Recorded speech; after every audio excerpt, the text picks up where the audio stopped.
Expecto Patronum! You know, when I was a kid and I saw this movie and I saw the Dementors, and I immediately just memorized this spell because I was just so afraid. But there we go. Probably my favorite spell. Hey guys, what's up? It's the Culture Detective here, investigating your favorite movies, and today I had a haircut, but also I will be doing a review on another Harry Potter movie, and this time it is the third movie, and that would be Harry Potter and the Prisoner of Azkaban. So, Harry Potter is a very famous novel series written by J.K. Rowling, and it is adapted into a movie franchise. And I'm going to just review them all right now. Well, not all, because, but, I had to talk about this one because, you know what's, spoiler alert for this video? This is my favorite Harry Potter movie. Yeah, definitely. And I guess one of the biggest reasons why this is one of my favorite Harry Potter movies is that, yes, while other Harry Potter movies feel like a very fun, enchanted, magical world that is incredibly interesting, but the director of this movie is Alfonso Cuaron. And for movies 1 and 2, The Sorcerer's Stone and The Chamber of Secrets, we have Chris Columbus as the director, but now and only this movie we have Alfonso Cuaron, and do not underestimate this guy, okay? This guy had made some of the best movies of the 2000s and the 2010s. He had made movies, classics like Children of Men, Gravity, Roma, Y Tu Mama Tambien, and more. So him making a Harry Potter movie, brilliant idea. That is like putting someone very talented like Denis Villeneuve and put him on top of a very good script that is more accessible to the mainstream, like Blade Runner 2049. And look what happened to that movie, and look what happened to this movie. So Alfonso Cuarón, he is not just some mainstream movie director. His style is actually way more artistic, way more suspenseful. The tone of this movie is way darker, more mature. And the shots are so beautiful in this movie. There are tons of wallpaper worthy shots in this movie. We have shots of camera going through the glass, multiple shots of that actually, and they're all really beautiful. And then we have the plot, which uh, this is the only movie in the entire franchise where the main villain is not Voldemort, but still, this movie manages to be incredibly interesting, intriguing. The way it's edited, the way the shots are arranged, it's just so well paced. I actually enjoy a majority of the scenes in this movie. I was never bored. Also, I forgot to mention that before directing this movie, Alfonso Cuarón told Emma Watson, Daniel Radcliffe, and Rupert Grint to write essays about their character, which is a really director thing. And Hermione submitted a lot of pages, a multiple page essay. Harry only submitted 1 page, I think, and Ron didn't submit it. And that is pretty much exactly how their characters are supposed to behave in the movie, and that's genius. Also, Alfonso Cuarón really knows when to use handheld and when to use motional shots, and he does it really, really well. Basically, a prisoner in Azkaban being the jail for super duper evil, bad wizards and witches. A prisoner called Sirius Black is out, and everybody's saying Sirius Black is a servant of Voldemort, and he broke out of it for some reason, and he will probably kill Harry Potter, or try to anyway, in order to, I guess, serve Voldemort. And that's basically the plot, and of course, everybody in school is in danger, and because he's out of Azkaban, so the guards of Azkaban went to Hogwarts. And these guards are not just any guards, they're Dementors, and they are extremely scary. They are like, those, dumb ghosts, like ghosts with white cloth, but in black and way longer, and with super long, scary fingers, and way more broken looking, and they are terrifying. And when they go near you, they suck your face, and they suck all the joy and happy memories out of your face, and they can potentially kill you, I think. And they are just very, very scary. And for a majority of this movie, we have these Dementors. In fact, in the scene in the train, when everything suddenly froze and the Dementor sort of flew into Harry Potter's seat, that was one of the scariest scenes in Harry Potter I've ever seen. Oh my gosh. Along with the opening of movie 4, Goblet of Fire, and I guess along with let me think. What are there any scenes that are way scarier than this one?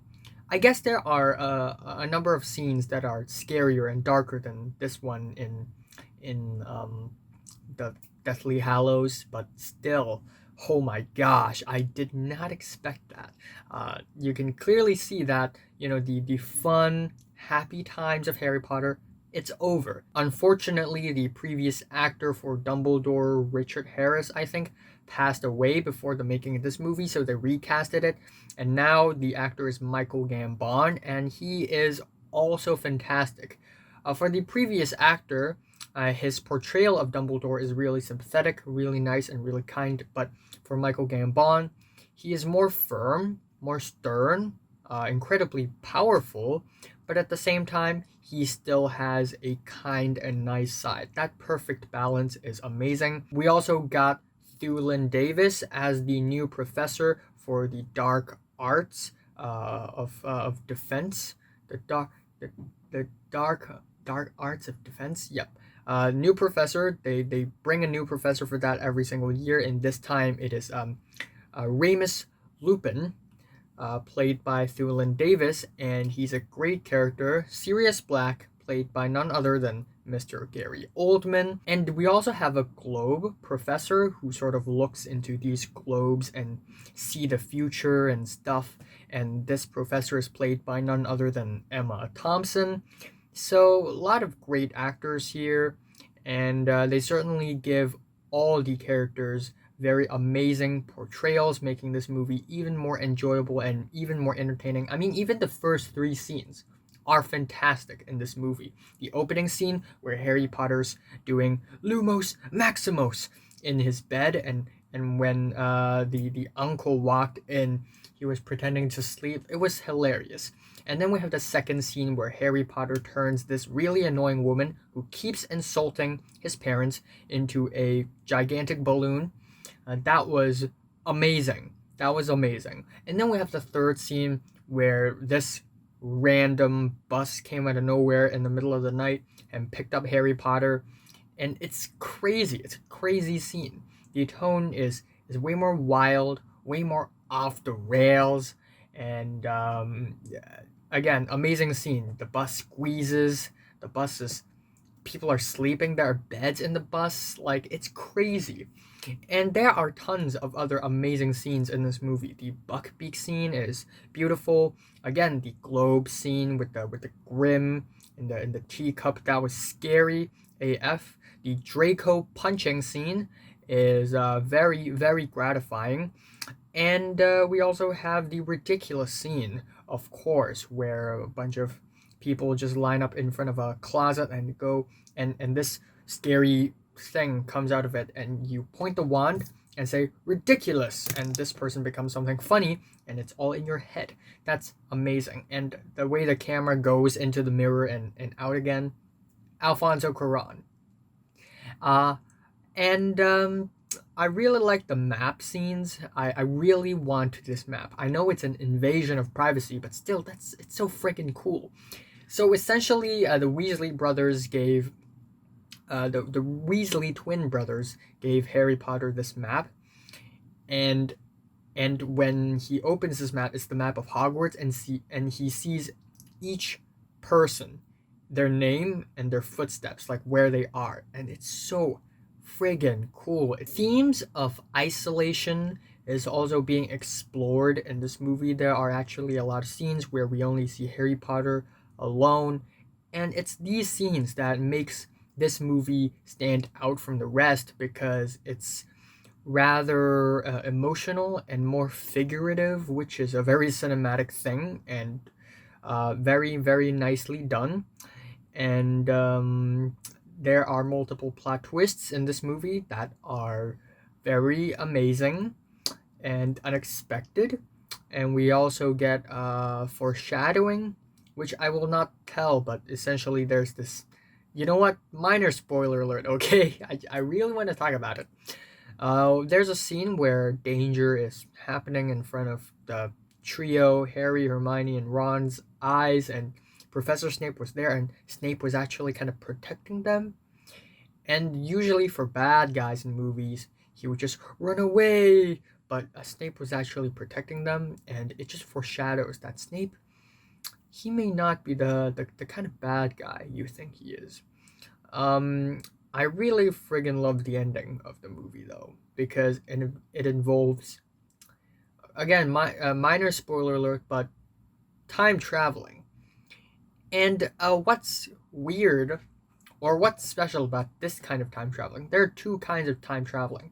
One kind of time traveling is that you go back in time and make a new reality, which is a very sad kind of time traveling, or you exist back in time on the same timeline and experience everything again, which means you in the present day, in the present moment, about to time travel, will disappear into thin air, and you, after time travel, will reappear again. Which is why this version of time travel is more impossible than the first one with the new reality one.